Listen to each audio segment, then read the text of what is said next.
Hare Krishna, everyone. I'm happy to be celebrating with you a very special person's appearance, and that's Bhaktisiddhanta Sarasvati Goswami Maharaj, Prabhupada, Prabhupada's Guru, our Param Guru. And before we start with a little talk in honor of him, I would just like to share with you a poem that I wrote not so long ago. It's in honor of Nityananda. And as you all know, we have recently been all celebrating his birthday anniversary around the world. So it's very short, and then we'll get on with the show. Thank you very much. Nama Om Vishnupadaya Krishna Prishtaya Bhutale Srimate Bhaktivedanta Swaminita Namane Namaste Saraswate Deve Gauravani Pracharini Nirvishesha Shunyavadi Paschatya Desha Tarine. And then Shri Krishna Chaitanya Prabhu Nityananda Shri Advaita Gadadhar Shivas Adi Gaura Bhakta Vrinda Hare Krishna Hare Krishna Krishna Krishna Hare Hare Hare Rama Hare Rama Rama Rama Hare Hare. Jai. I'm Bhaktimarga Swami, and I'm your friend, I guess. And we're just going to read now what I call Best Avatar. That's about Nityananda. He is indeed by far the mercy avatar, for he bore the blood during the love flood. As companion to Gaur, life was less is more, distributing wealth for everyone's health, committed to the name and establishing its fame. He went door to door in the effort to explore. He went with Haridas, many gains, no loss, with interesting reception, prepared for any rejection. Jagai Madai, there in queue, the loud obnoxious two met more than their match when Nitai did dispatch.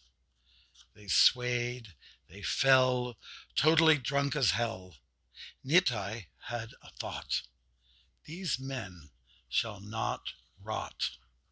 They must be given a chance to sing and to dance to the ultimate sound, head up, feet to the ground. If they can succeed, that's all we need. Gaura's mission is one. To home we will run. Unknowing such a plus, they raised a nasty fuss, struck the head of Nitai as if to say goodbye. But Nitai did stand up, told Gaura not to chop, the thugs' lives to spare. Hearts turned then and there. The two lowly drunks practically became monks, like a victorious Skanda. Credit to Nityananda. Thank you. Nityananda Prabhu Ki Jai. All right. So I had the real great fortune to see Prabhupada for the first time in 1975, February, and that was in Atlanta, Georgia. I was traveling with a group of brahmacharis, and we were traveling through the southern states. I mean, we came from Canada. What do you do in the winter? The most wise thing is follow the Canada goose, go south for the summer. I mean, winter, sorry. In the cold season, head down where it's a little bit warmer. And so that's what we did. Myself, Giri Jadava Peru, there was Nakadi, I remember Lakshminath from Montreal was there for a bit with us. And I think we had one other person. It escapes me right now. But there were some other traveling parties from the States, and we all somehow or other ended up in Atlanta, Georgia. Why? Well, Prabhupada was there. And buses from the Radha Damodar traveling party had also arrived. So there was a big, host of devotees who had come from around, and we were all just, relishing to hear Prabhupada and receive his mercy. For me, it was special. As I mentioned, it was my first time. I saw Prabhupada. He's like 5 feet 2, 3 inches, like very small. Not what I really anticipated. I thought maybe he was going to be sort of a taller person, not knowing that in general Bengalis are kind of short, you know, in stature.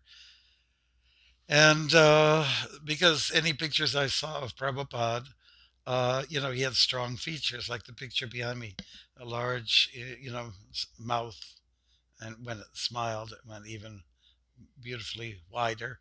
Eyes, the nose structure, the ears, everything about him was loud and you could say large. And even his voice seemed to have a sort of command to it. And so I anticipated to see someone who was going to, just all around have that size, dimension. And I was a little surprised to see that he was quite tiny. But did he ever have power? You know? So the first night that we arrived, our traveling party from Canada, we had Prabhupada sitting in the front on the Vyasa, and he was telling us about his early days when he met his guru, Bhaktisiddhanta Sarasvati Maharaj.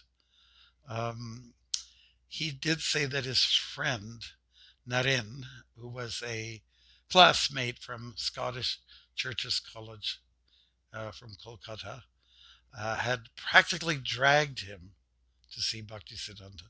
Prabhupada at that time, Abhay Charan Day, was reluctant to see a holy man because he had seen in his younger years sadhus coming around and not all of them lived up to the mark. And so he got a little disgusted.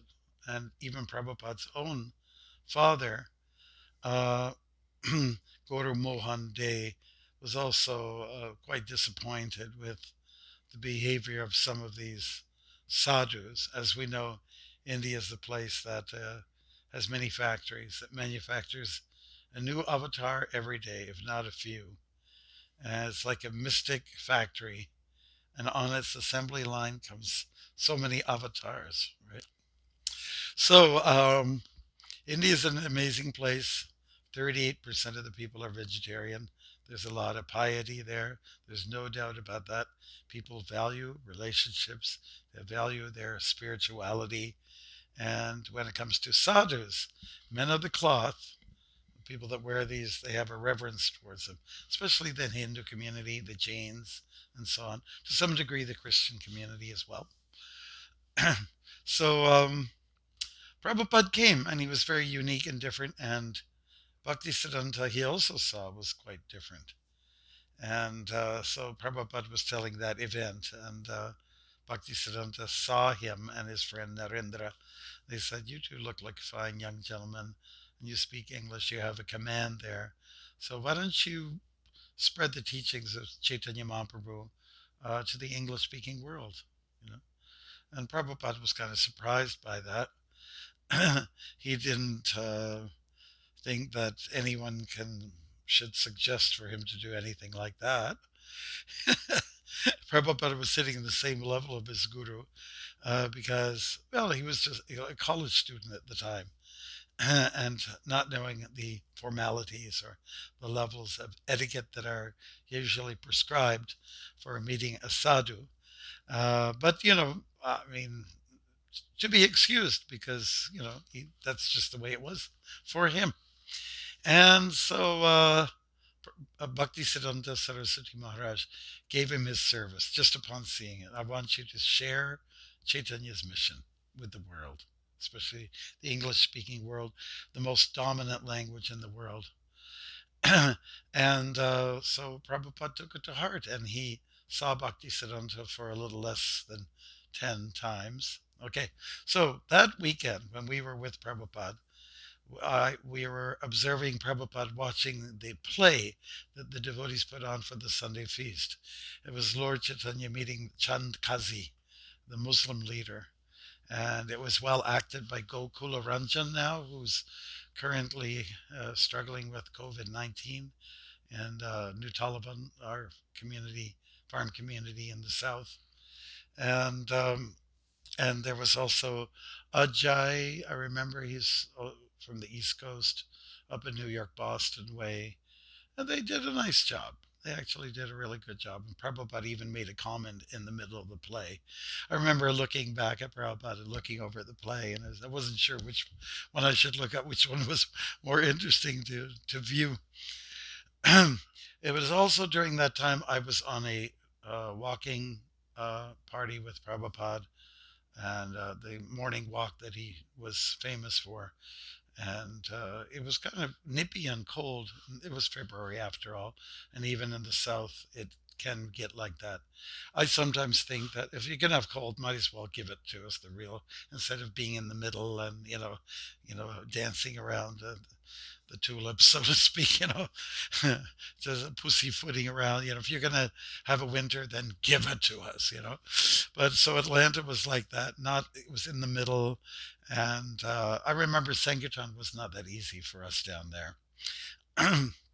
But we did go on a morning walk with him, and everyone was just trying to listen to Prabhupada. One of my godbrothers who traveled with us, Baladev, who since passed away in last November, he was walking right behind Prabhupada, and several times he kind of stepped. He got on Prabhupada's foot shoe, and that kind of slowed him down. And our traveling Sankirtan party leader, Giri Jadhav, was really giving him, the scolding him. Let's put it that way. I could use stronger words, but I won't. I was also, trying to follow and listen to everything that Prabhupada was saying.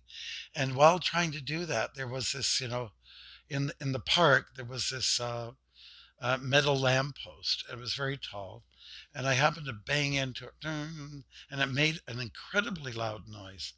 But everyone was so focused on Prabhupada's words that it didn't faze them. What's that noise? The only person who responded was Giri Jadava, who was just, again, our leader, just a little bit ahead of me by a few steps. And he goes, shh. I said, oh, it's just an accident, And a big bump came up here. Anyway, I'm telling this story because everyone was quite oblivious to everything. We were in our bubble with Prabhupada. And so there were some of the highlights. He did encourage the brahmacharis, especially from the traveling party, to try to stay doing this Sankirtan, try to stay traveling, and try to stay single if he can. He was going for that kind of direction, and so that was very much appreciated by everyone.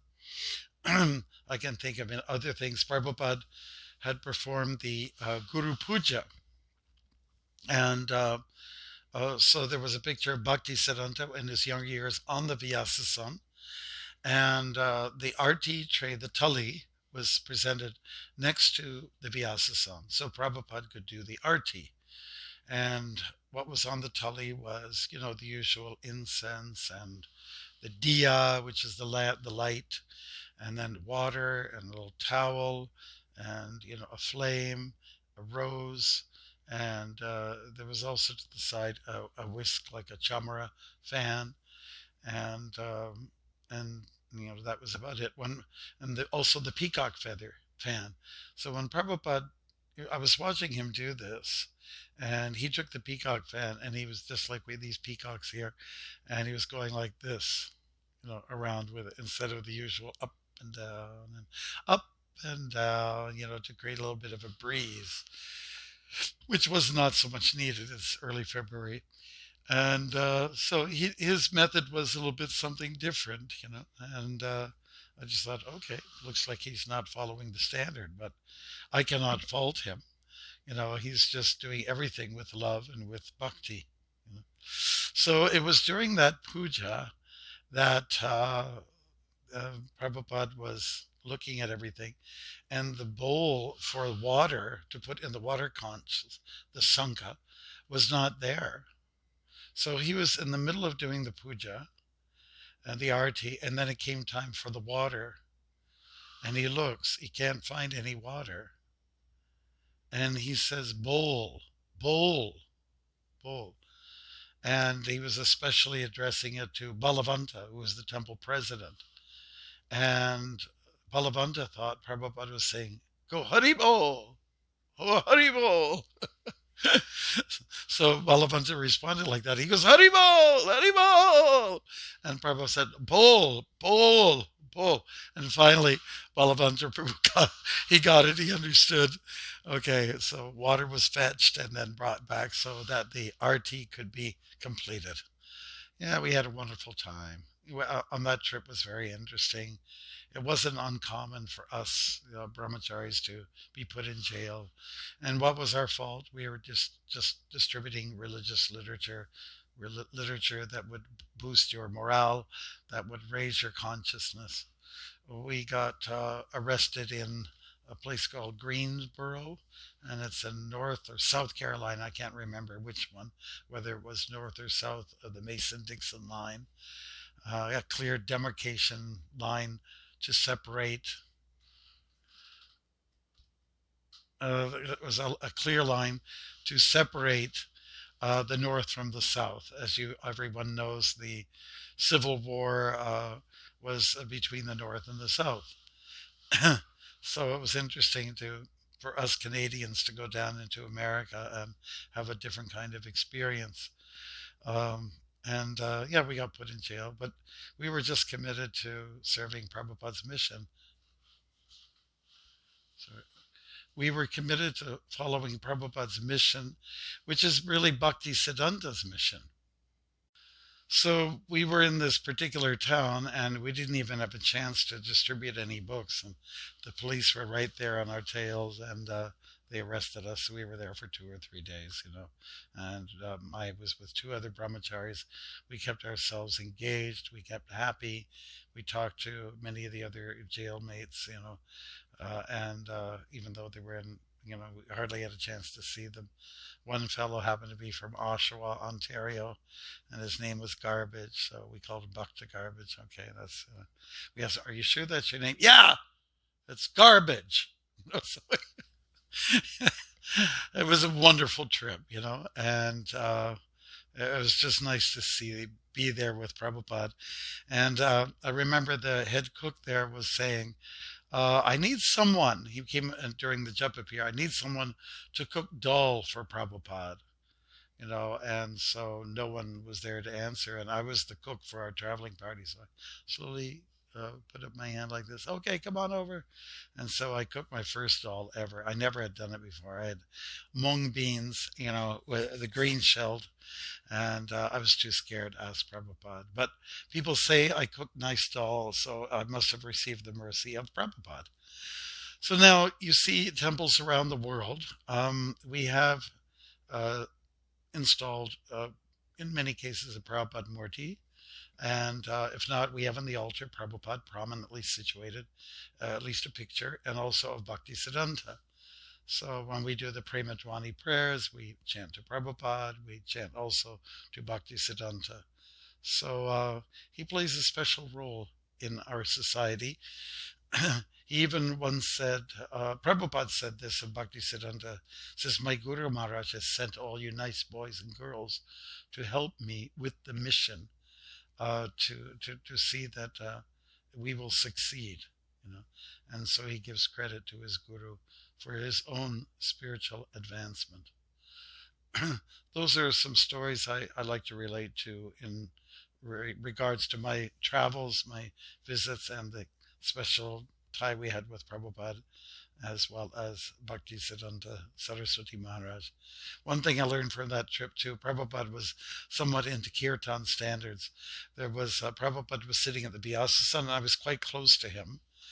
But I was always a shy guy. I didn't want to. I thought I would just fumble and make be a goofball, So, but there was another devotee on the other side of the Vyasasana, and he was playing the mridanga while in this small temple room. Devotees were up front honoring the deities. They were dancing and chanting ecstatically. I mean, everyone was in the early 20s, everyone could dance. So there's one particular Prabhu, he was playing the mridanga and he sort of bounced it off his belly and then it would bounce back. And he was trying to get the attention of his peers, his buddies in the front. Some of them noticed. I said, oh yeah, that's so cool. But Prabhupada looked at it and he didn't like it at all. He made judgment on it. So it was good. What I wanted to share with you is some details about Bhaktisiddhanta Sarasvati Maharaj. And so there's a lot of details here, and you may not remember all of them, but just keep in mind, there's a few things about him. He was known as the Singha Guru, Lion Guru. And when he was quite young, he didn't like the fact that some sadhus were, let's say, expounding on Mayavad philosophy, a depersonalization of Krishna. God is not a person. God at best is the Jyoti, the light. So Bhaktisiddhanta, when he was quite young, he would kind of almost like gang up on these sadhus. It's, why you kill Krishna? Why you kill him? In his frivolity, he did that.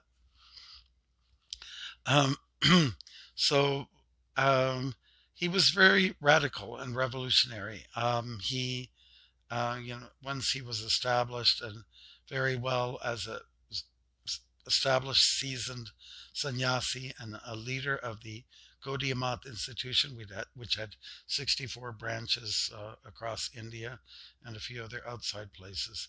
He was just very progressive, and he was up for a practical compromise. If someone had suggested, we'll never make any people here in Europe, they're all addicted to meat eating and chicken eating, and Bhaktisiddhanta says, well, offer chicken if you have to, if it means for them to come and get involved.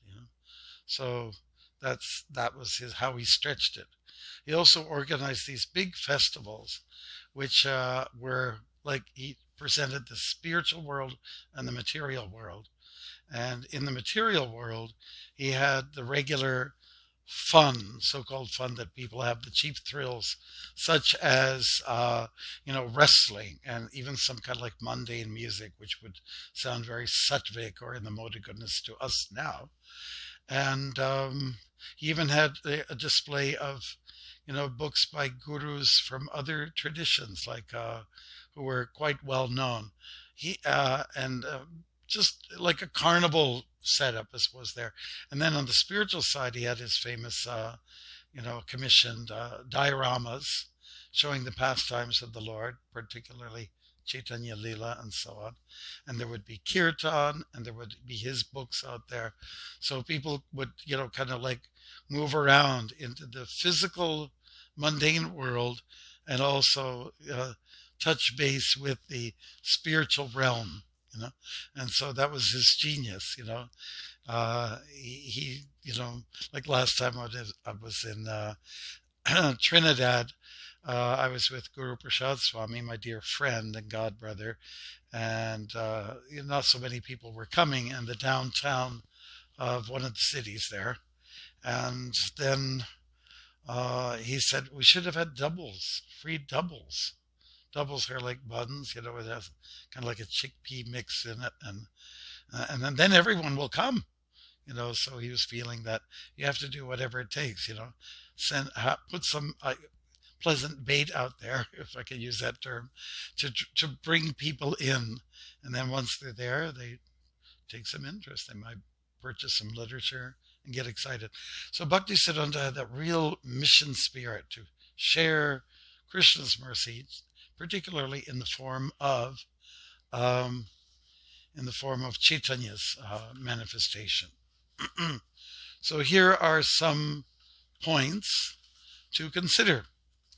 Bhaktisiddhanta Saraswati Goswami Prabhupada was born Bimal Prasad at 3:30 p.m. on February 6th, 1874 in Jagannath Puri.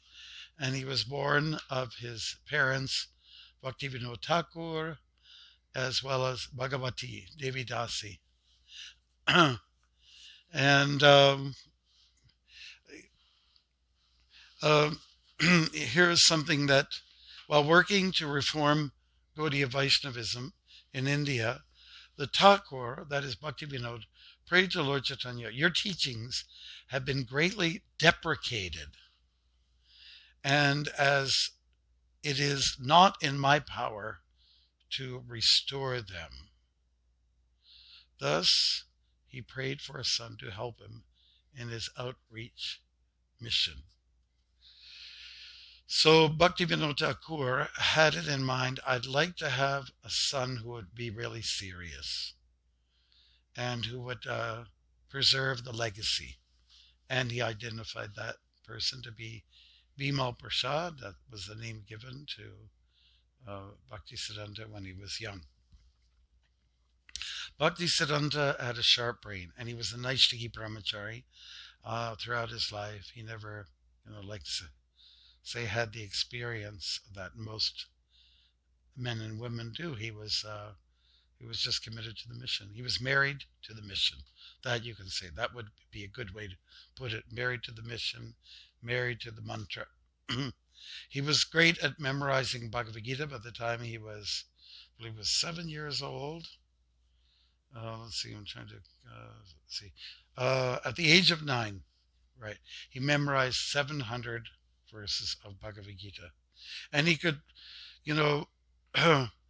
he could remember a shloka from the Vedas that he only had seen 50 years prior, and he could just remember. He had that kind of sharpness, that Shruti-dhara sharpness, that is sadhus who, because their lives were simple and everything was detailed, crystal clear, they could remember something upon hearing it, So he was in that category.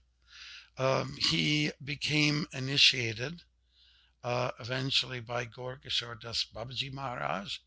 His father initiated him with a Japa Hari, or the Harinam Japa, it's called, initiation. And then later he got initiated further by Gaurkishore Das Babaji Maharaj, who was an ascetic, who was also illiterate, but divinely inspired, or very holy. And so those two initiations came to him. Then he took sannyas, and when he was 25 years old, Bhaktisiddhanta, he had gained quite a reputation in Sanskrit and mathematics, and also astronomy and astrology. So, it was noted. And his father said, go to Gaurkishore Das, get initiation from him. He is the person who I see is most qualified. So Bhaktisiddhanta took that to heart from his father, and he said, I asked his guru, not once, twice, but several times, please, you have to initiate me. And that one time is Gaurkishore Das Babaji Maharaj was, walking, and Bhaktisiddhanta was nearby. He said, please, you have to initiate me. And, there was a bridge, and he went on the edge of the bridge. He said, if you don't initiate me, I'm going to give up my life.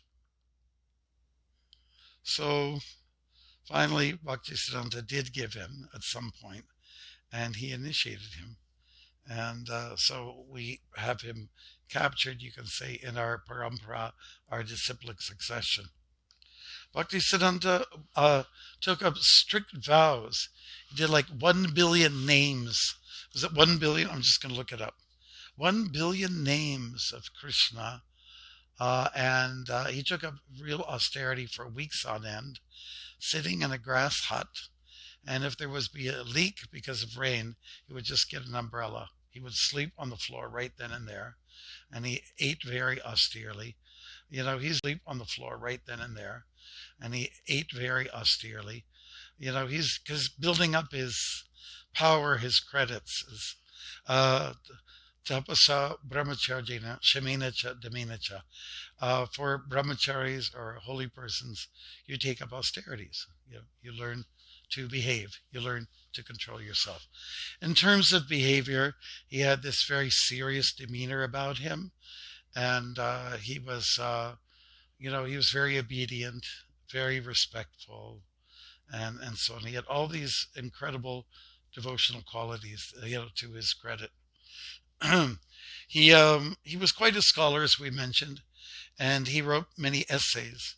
And he also wrote one called The Conclusive Difference Between the Brahmin and the Vaishnav. And he submitted it to his ailing father, Bhaktivinoda Thakur, who very much appreciated the work. And, debates were held. Bhaktisiddhanta Sarasvati Maharaj held on hard and fast to the fact that more important than being a Brahmin is being a Vaishnav. When you're a Vaishnav, you're surrendered to Krishna.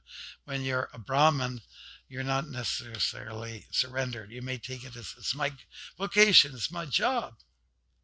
So, in 1914, on the eve of his disappearance, Bhaktivinoda instructed his son to preach the teachings of the six Goswamis and Chaitanya far and wide. So the direction was given. It was in 1918 that he took sannyas, and he did that by having a picture of his guru in front of him, and the initiation just went kind of automatic. So it was kind of like a self-initiation program, not to be copied in home. Okay, we're not in the same position. He launched a severe attack against irreligious Sahaja sects and did not spare anyone who deviated from the teachings of Chaitanya. So he did not get physical. It wasn't that kind of attack, but, because he was a saintly, gentle man, he would use argument and logic to try to defeat these other people who took on different positions. So that he was known for as well.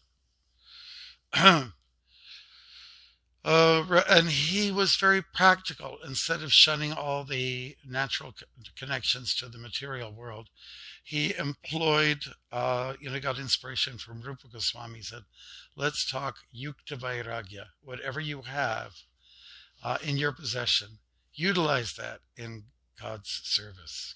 That is real renunciation. That is it. So that's what he was trying to encourage, this vairagya, which means to withdraw from the world. But by using your talents and skills and level of intelligence and resources in Krishna's service, this is what we mean by yukta vairagya. Not to shun the skills that you're born with, or even if you are resourceful, a billionaire, trillionaire. The idea is, use some of those resources and facilities in Krishna's service. So he would actually preach very strongly about these kind of things. A few more points. Bhaktisiddhanta, he was very innovative, and just to kind of meet midway with the British or orthodoxy or bureaucracy or anybody who had some position in power. He would wear coats just like Westerners would. He wore a hat, which was quite, let's say dignified looking, and shoes, because prior to that, you wouldn't be wearing clothes with buttons on it or that was sewn. You would just be wearing chaddars and uttariyas and dhotis and lungis, which are all just tied around in a certain way. But Bhaktisiddhanta was orthodox and yet not. He was rigid, and he actually took to those kind of compromises. And he would be driven around in a fancy car, just so that he could be with some, let's say, as we call bigwigs, dignitary people. He wanted access to people. He wanted to be known and to be recognized, by them, so that they would take interest in the culture. So that he did. There's a few things we can say about his childhood. He was born with an umbilical cord around his neck that looked like the thread of a Brahmin. Most great teachers highlight that. When he was young, he was a little frivolous, like all children are, and he ran through the home and he picked up a mango, which was just extra there. And then his father, Bhaktivinoda Thakur, he chided him and said, "You cannot do that. It's not offered to Krishna, so you cannot do this." So from that point on, Bhaktisiddhanta, who was Bimal Prasad at the time, said, "I will never, ever eat a mango again. I'll never eat a mango." He was that kind of, embarrassed and, humbled by the whole experience. What else can we say? Do not give up the worship of Hari, even amidst hundreds of dangers, hundreds of insults, or hundreds of persecutions. Do not become unenthusiastic upon seeing that the majority of people in this world are not accepting the message of Krishna's sincere worship. Never give up the glorification of the topics of Krishna. They are your own personal bhajan and your very all and all. Being humble like a blade of grass and tolerant like a tree, constantly glorify Hari. So it was in 1937 when Bhaktisiddhanta Sarasvati actually passed away at 9 a.m. in Kolkata. All the clocks of his math stopped working exactly at 5 o'clock. So he's done a lot, and he shaped Prabhupada, who went all over the world. So that we can say is very much to his credit. There's more to say. He was a real champion as a scholar. He was a real champ when it came to, anything he did, and he was very, erudite in his delivery of translations like the Brahma Samhita and other areas. He was brilliant, and ahead of his time, you can say, and also behind his time, because he followed the old order. He was part of the old school, as we say, And yet he saw Prabhupada. He had a lot of hope in him. Abhay Charan, he blessed him, and look what happened. So we have a glorious parampara. Bhaktisiddhanta in more recent times is in there, and we should follow that parampara and not try to branch out to make our own. We're not in a position to do that. Chagai and Madai may have done that, and others, but the essence has to be preserved. Let's serve Krishna, let's serve his devotees, and then we will be successful. We will have achieved Nityananda's mercy, and what to speak of Bhaktisiddhanta. We're not proposing or propounding a philosophy of Ritvikism where you can go to Bhaktisiddhanta. No, we say let's go to Prabhupada, and through him we get to Bhaktisiddhanta. So that's our particular system. And imang vivaspati yogam proktaham abhiyam vivaswan manavi pramanur iksh bhakavi pravit. Fourth chapter of Bhagavad Gita talks about this disciplic succession. So Bhaktisiddhanta Saraswati Maharaj was the epitome of sternness. He was very self-disciplined, and he can actually inspire any of us who are trying to be the same. When you see pictures of him, he's stout and tall, and he's got his back neck like that. He's very serious. He's got his round bifocals. He's got his danda in his hand and beads. Yeah, it's inspiring. So I cannot spend much more time. I actually will have to move along and with some meetings, but I would just like to say, if you have any questions in regards to first of all, the poem, and then any of our pastimes with Prabhupada and who is Bhaktisiddhanta's representatives in America, as well as some of the points made out in this particular presentation on the synopsis of Bhaktisiddhanta.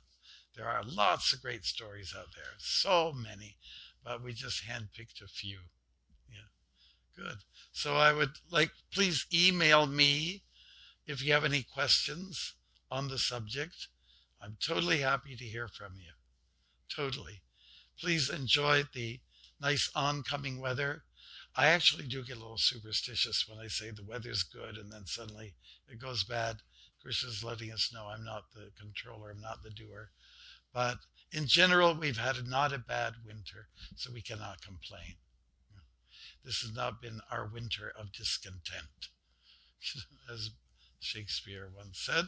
No, it can't be. Even though it's during the pandemic period, we should just bear in mind that it really is a time for adjustment, and it's time for seeking mercy from the great lords and the great acharyas of the past. So Bhaktisiddhanta is somebody we can approach directly with Prabhupada's blessings and see how he did it.